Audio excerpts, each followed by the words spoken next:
Fatídica obsesión. Relato ganador. Tema: crimen y suspenso. Convocatoria mensual. Ita Editorial. Marzo 24 de 2022. Autora: Teresa Penagos. Voz: Beatriz Penagos. Era un sábado en la tarde y tristeza, mojada con lágrimas, invadía la familia. El sol sostenía una diminuta lluvia que a simple vista no se percibía, pero que humedecía el rostro, aquel rostro que tenía la sonrisa escondida, cuya mirada ya no era su mirada, porque solo marcaba el color de la ausencia de su hija Aura, de 28 años, que acababa de partir.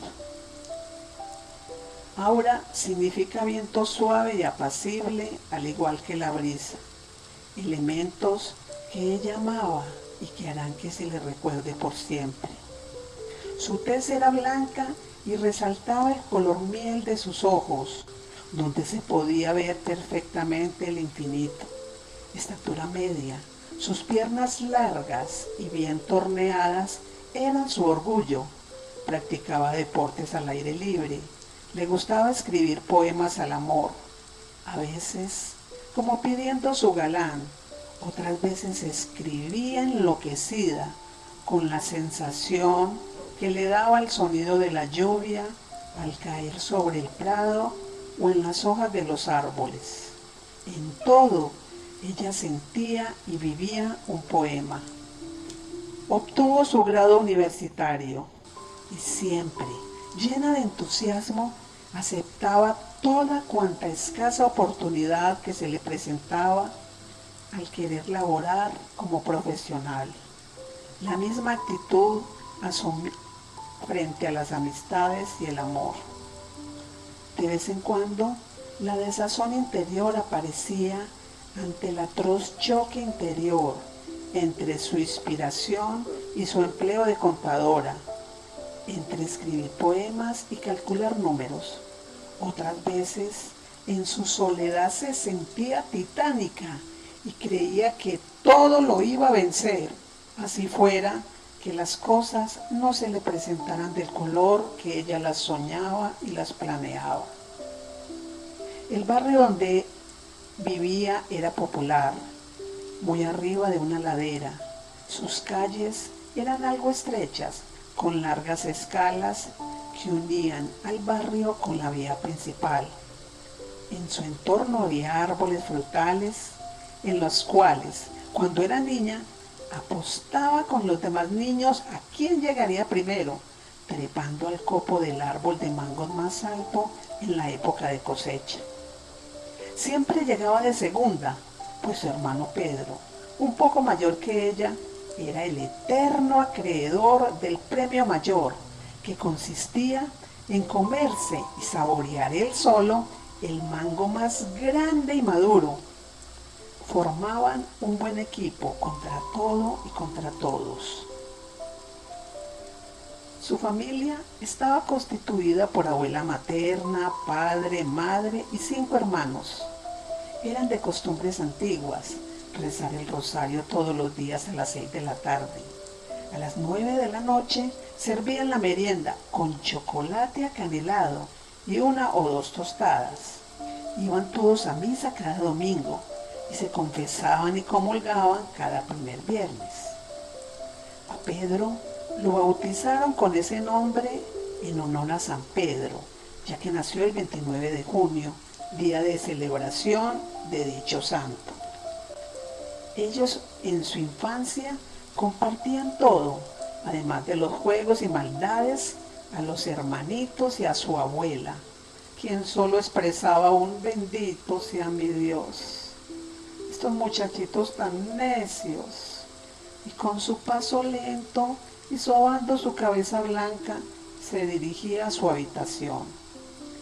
Otro que era sujeto de sus bromas pesadas era Rafael, 2 años mayor que ellos, a quien no le perdonaban ser estudioso, callado y muy organizado, tanto en su habitación como a nivel personal.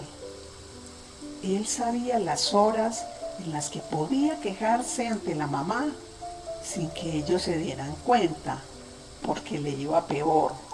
Y ella lo sorprendía diciendo: fue que un pajarito me lo contó. A lo que Pedro y Aura quedaban estupefactos y se manejaban bien tan solo por 3 días, pero gastaban muchas horas tratando de descubrir por dónde entraba el pajarito que hablaba con la mamá. A Rafael, a sus 16 años, su amor platónico desde que él tenía 8 años le dio el sí. Él saltaba de felicidad y sus padres se alegraron mucho por él. Su abuela los encomendó a la Virgen del Carmen para protegerlos y que protegiera ese noviazgo. Mientras tanto, Pedro en su primaria repitió 3 veces el primer grado, lo que ocasionó que Aura lo alcanzara y se le adelantara escolarmente, algo que a él no le gustaba y se iba resintiendo. Con el tiempo, su comportamiento hacia Aura, tanto en sus juegos como en su trato, comenzó a cambiar y lo manifestaba con palabras y burlas sarcásticas. Y así, sin más ni más, se reía a carcajadas, le rompía los cuadernos y le ponía zancadilla al jugar.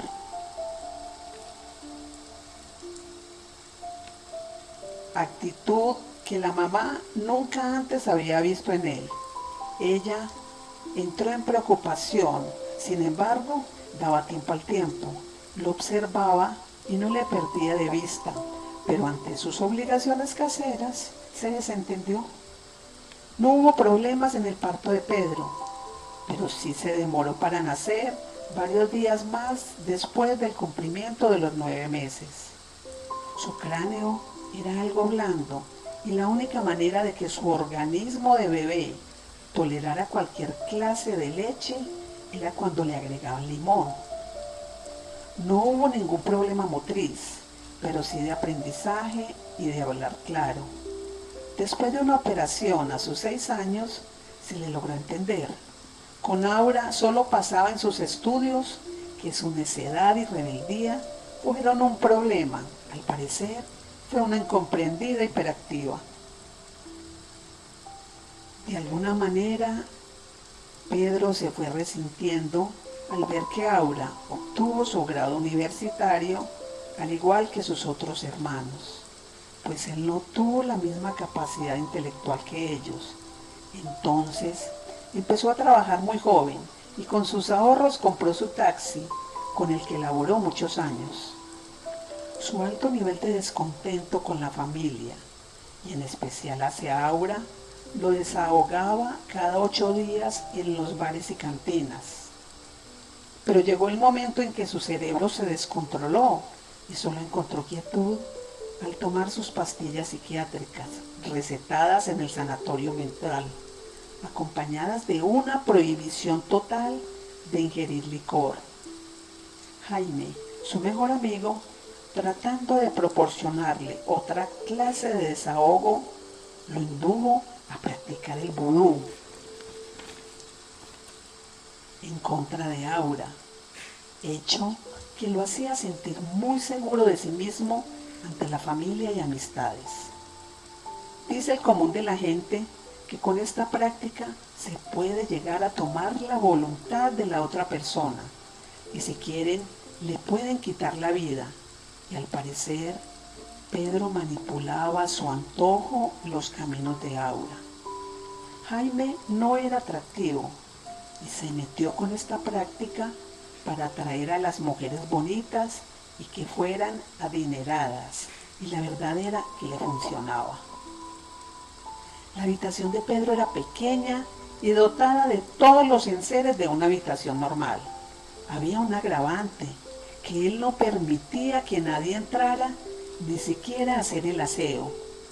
Él se daba cuenta cuando alguien entraba, porque colocaba todos sus objetos de tal manera que inmediatamente notaba un movimiento, por mínimo que fuera.